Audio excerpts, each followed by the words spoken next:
लोकसभा चुनाव के लिए चौथे चरण की वोटिंग जो है वो 13 मई को होगी।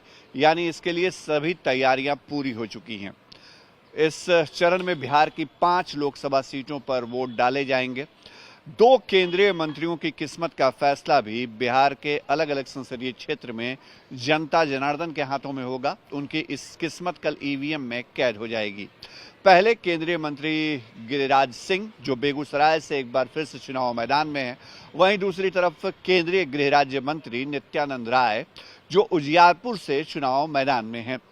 नित्यानंद राय का मुकाबला आरजेडी के पुराने दिग्गज माने जाने वाले और तेजस्वी यादव की टीम में शामिल आलोक मेहता से है। आलोक मेहता बिहार सरकार में मंत्री रह चुके हैं और आलोक मेहता एक बार फिर से उजियारपुर सीट पर नित्यानंद राय को चुनौती दे रहे हैं। वहीं गिरिराज सिंह के सामने इस बार कन्हैया कुमार तो नहीं है, लेकिन अवधेश राय जो लेफ्ट के उम्मीदवार हैं वो दम ठोक रहे हैं।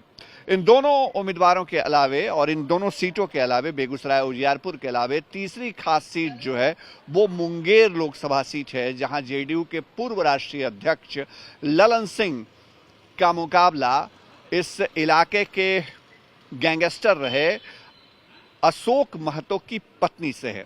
अशोक महतो पहली बार राजनीति में अपनी हाथ आजमाइश कर रहे हैं। हालांकि उन्होंने खुद चुनाव लड़ने की बजाय अपनी पत्नी को मैदान में उतारा है। उन्होंने चुनाव से ठीक पहले शादी की थी, तो अशोक महतो की पत्नी जो है वो ललन सिंह को वहां पर टक्कर दे रही हैं। तो मुंगेर लोकसभा सीट भी खास है क्योंकि इसी चुनावी माहौल के बीच जो मुंगेर इलाके से ही आते हैं पूर्व विधायक अनंत सिंह, उनको पैरोल भी मिली और वो लगातार अपने लोगों से मिल भी रहे थे क्षेत्र में। ये माना जा रहा था कि चुनाव में कहीं ना कहीं ललन सिंह को फायदा पहुंचा सकते हैं अनंत सिंह, शायद इसी वजह से या इसी मकसद से वो जेल से बाहर भी आए हैं।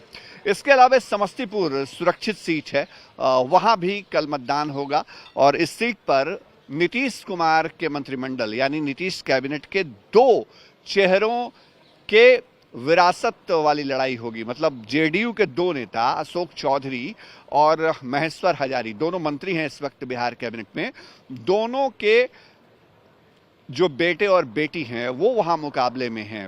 हालांकि दोनों में से किसी के भी पास उम्मीदवारी जेडीयू की नहीं है। चिराग पासवान की पार्टी से अशोक चौधरी की बेटी शांभवी चौधरी उम्मीदवार हैं। शांभवी चौधरी जो हैं वो आचार्य किशोर कुणाल जो राम मंदिर आंदोलन से लेकर के तमाम जो धार्मिक परिषद है बिहार में उससे जुड़े रहे। उन्होंने बहुत काम किया है धार्मिक स्तर पे भी। तो पूर्व आईपीएस अधिकारी किशोर कुणाल उनकी बहू हैं शांभवी चौधरी। उनका मुकाबला महेश्वर हजारी के बेटे सनी हजारी से है, तो वहाँ भी बहुत दिलचस्प मुकाबला है।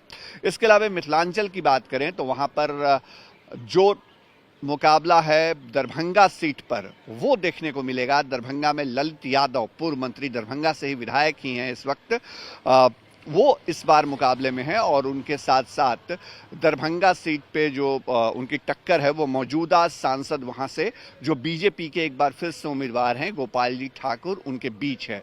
तो जाहिर तौर पे इन 5 सीटों पे मुकाबला बिहार में देखने को मिलेगा। लेकिन उसके पहले प्रधानमंत्री नरेंद्र मोदी का रोड शो पटना में, और इस रोड शो के दौरान जो शक्ति प्रदर्शन बीजेपी ने दिखाया है उसका कितना असर होगा, न केवल चौथे चरण की वोटिंग के दौरान बल्कि प्रधानमंत्री नरेंद्र मोदी खुद जिस वक्त बिहार में 5 सीटों पर वोटिंग हो रही होगी उस वक्त 3 अलग अलग जनसभाओं को संबोधित करेंगे। प्रधानमंत्री हाजीपुर में चिराग पासवान के लिए जनसभा को संबोधित करेंगे। इसके अलावा मुजफ्फरपुर में वहां पर राजभूषण चौधरी निषाद जो नए चेहरे हैं पार्टी की तरफ से, उनके लिए चुनावी जनसभा को संबोधित करेंगे।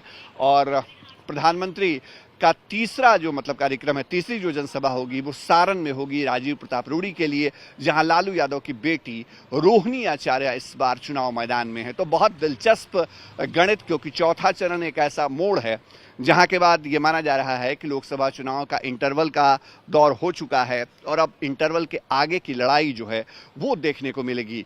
जाहिर तौर पे इस मुकाबले में किसकी किस्मत क्या ईवीएम में रंग लाएगी ये तो 4 जून को मालूम होगा, लेकिन चौथे चरण की वोटिंग के लिए बिहार तैयार है। सहयोगी कैमरा पर्सन नदीम आलम के साथ शशि भूषण, चुनाव आज तक, पटना।